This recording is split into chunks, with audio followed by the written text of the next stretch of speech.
Welcome to Victoria Rumble Room, a little show that tries to pack a punch right across Canada and the wide world, and across our wide world here in Victoria is my partner in crime, the Croatian sensation himself, John Jurisic. And John, we're always so jocular at the beginning of these shows, but this is actually a somber time for all Canadians as we remember sacrifice and people who went out of their way to protect all the freedoms, including the freedom to do a show just like this one. This is a day to remember, Robin, the sacrifice that our men and women in uniform have made to keep us free, and we'll always be grateful. In a minute, we'll be speaking in detail about this day and what it means to veterans who served. But while we're talking about sacrifice, we can't look past our own local area and the police and the risks they face every day. That's right, John. Along with the armed forces, and of course the armed forces take center stage at the cenotaph on Remembrance Day, we should not forget the men and women who protect us in our police force. And, there's so many examples. We've had a very keen look at the importance of the police. We had it in Saanich a few months ago as officers rushed into a hail of gunfire during a bank robbery in Saanich. 3 of them seriously hurt. They took down the bank robbers, but they protected the community, and boy, hats off for that. That's the kind of courage that we should always be remembering year-round, but maybe particularly at this time. Yeah, absolutely. And of course, there has been BC Burnaby Mountie Shaylin Yang was honored recently by thousands of Mounties in their dress uniforms. In somber fashion, they were marching through the streets, and along with them were hundreds of city police officers. Constable Yang was an officer who was dedicated to helping people with mental health issues. 2 weeks ago, she joined a social worker to deliver an eviction notice to a man in a tent. Can you imagine that? You're doing that, and she was stabbed to death. Such a tragedy, Robin. Tent cities have no place in our society. They've been created because we have allowed drug addiction to go out of control. Mental illness and criminal behavior are running rampant. And how many innocent police officers, innocent social workers, and members of the general public have to be injured or even killed before we finally roll up the sleeves and do something about this? We need immediately more facilities for our mentally ill, more facilities for people that are seriously addicted to drugs, and of course, we have to put people that are breaking the law in jail. Full stop. So this is also important for us to be also remembering at this important time of the year. But we're going to shift on this and talk about wider sacrifice now and the importance to remember this with Retired Colonel Jamie Hammond, a 28-year military veteran who served in Afghanistan. Let's zoom him in. As was the case last year, when it came time to plan a Remembrance Day show, we thought again of Colonel Jamie Hammond, a veteran of the war in Afghanistan and one of the thousands of veterans who regularly attend ceremonies on November 11th. Welcome, Jamie. I know you think about the people you've served with overseas. Some of them are lost. Does your focus shift year by year? What will your mind be turning to when you stand at attention at the cenotaph this year? The war in Ukraine, the demonstrations in Iran, those things that we see in the news, they kind of bring us back to why we remember, the Second World War. My grandfather was in the Second World War. My father was in the Korean War. I served in Afghanistan and some other minor sort of tours overseas. When I think of those wars, and then I reflect on Ukrainians today, it really brings it home.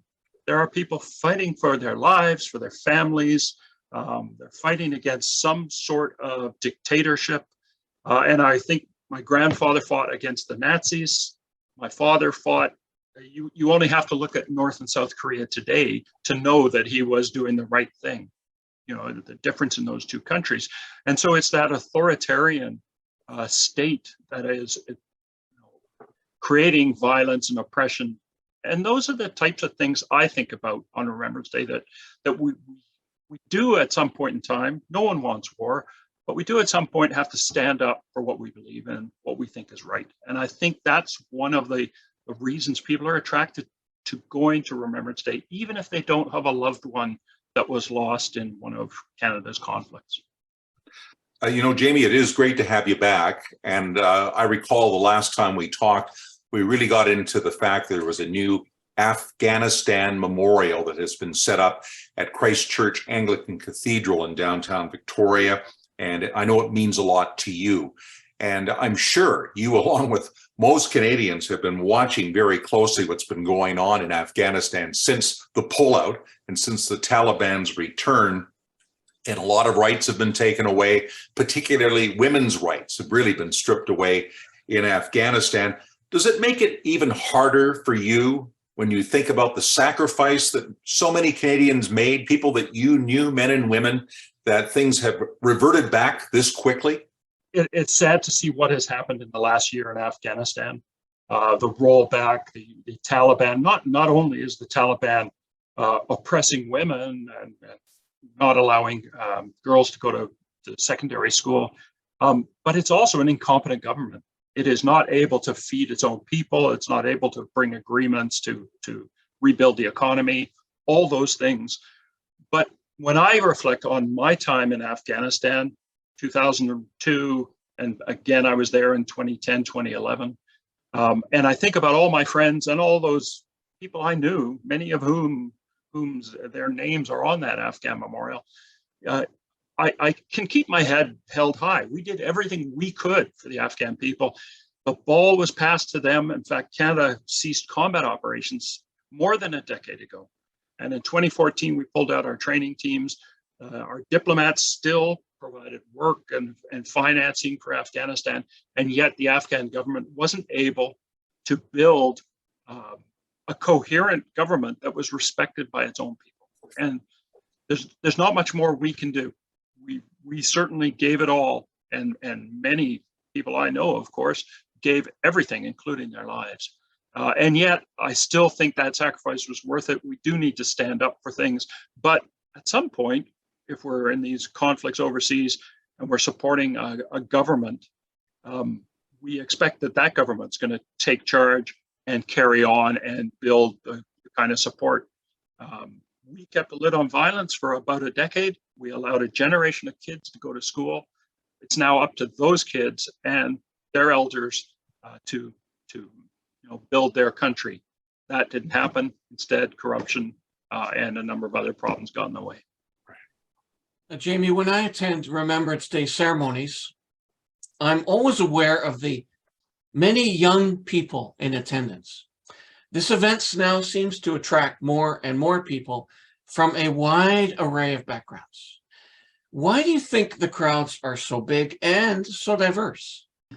Yes, there's lots of people that are at Remembrance Day because they know a loved one, a great uncle who was in the Second World War, or a brother, a relative, a husband, a loved one who was in Afghanistan or some other place. However, I do think there's three things that people go to these for. And I think the first one's inspiration. I think people want to be inspired by people who give everything for some cause. And when we think about those causes, I mean, we think about the types of things Canadians stand for, whether it's our values and our beliefs. And so I think that's the first thing that people do is they go because they want to be inspired.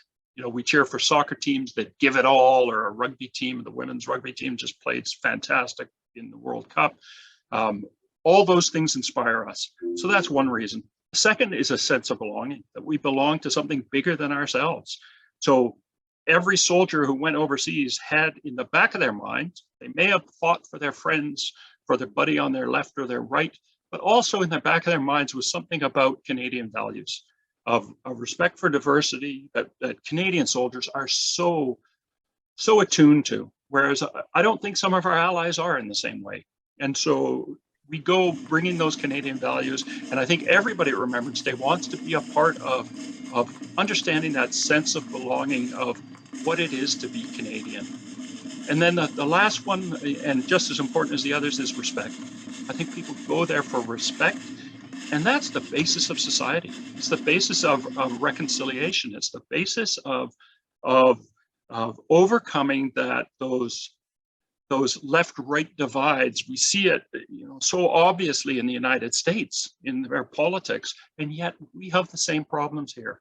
And I think Remembrance Day is something that brings us back to what it is to respect not just those who've fallen, not just the veterans who served, but their families, their loved ones who stayed back and suffered in a different way, but suffered as well.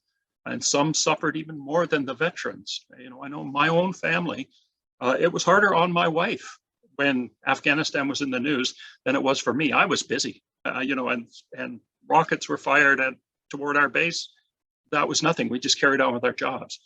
But anything that was in the news like that for my wife, it was painful. It was hard, and it was hard on the family. Turning to world conflicts, Jamie, I know that Canadians are also, very conscious of world conflicts and concerned about peoples around the world that are, under arms. Canadians, of course, have been directly affected by what's going on in Ukraine. There's so many Ukrainian Canadians. There's so many people who feel sympathy towards Ukraine. Our Canadian forces have been supplying weapons. We've been supplying training. And there are even ex-military people from Canada who have gone overseas and joined the Ukrainian forces. I believe they have sort of a foreign legion over there. Do you think that there will be people that will be on Remembrance Day honoring these people and these situations, even though this is overseas and another country? I think you're absolutely right, Robin. I think there'll be people at Remembrance Day thinking about Ukraine, thinking about the Ukrainians that are fighting and the Canadians that are connected to those Ukrainians. Of course, there's a huge Ukrainian population across the prairies in particular, but across the country as well. So I think there will be people thinking about that, but also I think the conflict in Ukraine reminds us of what it is to stand up for justice. We've seen the war crimes in places like Bucha. We've seen the way the Russians are treating their own conscripts and their own mobilized soldiers. And so all that reminds us of why sometimes we do have to stand up, and we do have to. It's not a question of peace or justice, it's peace with justice. And we need both of those things in order to develop as a society. And I think anything we can do for the Ukrainians, we should be doing. And quite frankly, I don't think Canadians realize just how much we are doing. There's a think tank in Kiel, Germany, that tracks what every country's doing for the Ukrainians. Canada's about the fourth of all countries in the world on providing military, financial, and reconstruction sort of funding and support. And so we are doing a lot more than it seems like on the surface. And I think we should be proud of that. Ukraine cannot lose this war, because if they lose this war, it's supporting all those things we fought against in the Second World War, we fought against in Korea, and that is dictatorships dominating not only their own people, but their neighbors as well, and creating more conflict in the world. And I teach at Royal Roads part-time a course on international trade.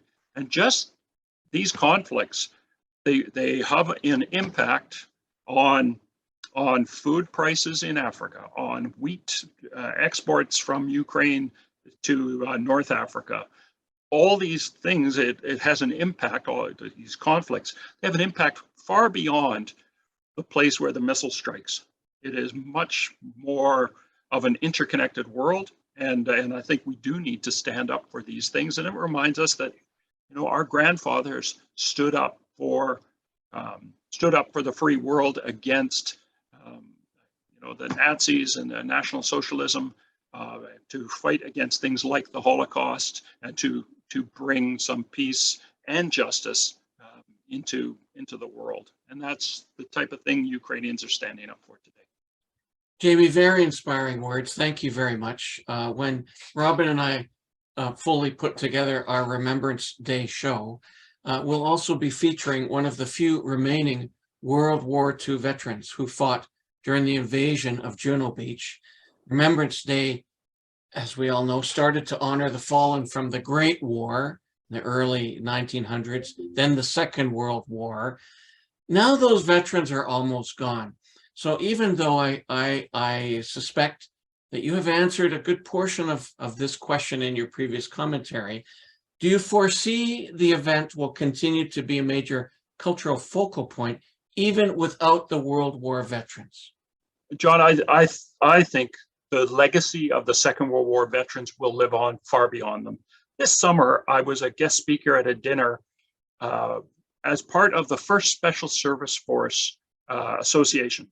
This is the Devil's Brigade, the Canada-US force that fought in the Second World War. There's been movies about them. At this reunion, though, there were no actual veterans left. There are still about 15 or 16 alive, but they're all in their very late 90s, and they can't travel, and they couldn't get to Calgary for this reunion.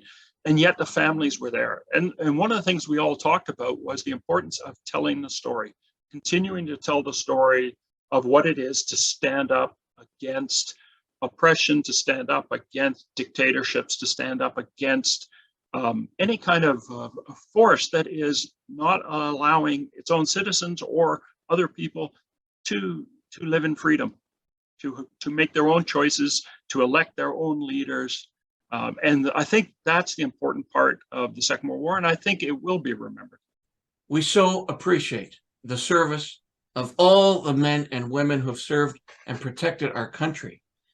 You know, the crowd have grown larger these past few years, as so many people have served in hotspots like Afghanistan, likely increasingly Ukraine. But when we were kids, Robin, most of the men and women we saw marching had fought in Korea in the Second World War. Not many of those old-time veterans are left today. It's true, John. You know, it's 77 years ago that the Second World War came to an end and the conflict against Germany and Japan was finally concluded. Very few veterans from that conflict remain today, but we're still very fortunate that 101-year-old naval commander Peter Chance is alive and well and living in Sidney by the sea. And we had a chance to feature him last spring. He's still with us. We thought we would bring this back as a tribute to all the surviving veterans and featuring on probably one of the very oldest surviving veterans in the entire country. So this is a great way to salute the men and women who have sacrificed for Canada. Why was it important for you to get over here and do this interview? Commander Peter Chance is a legend in the Navy, an incredible career. We heard about him and had the opportunity to get in touch with him, and he agreed.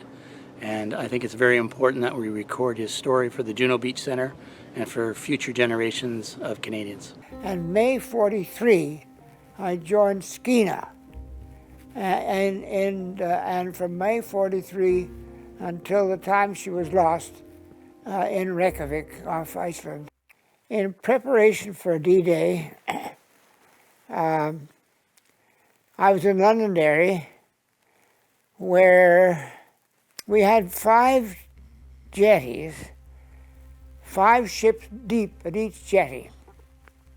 And when, as they say, the balloon went up, why, we all trooped out of Derry in line ahead and down past into the Irish Sea and down to the channels. When D-Day hit, of course, we were all moved out into our positions.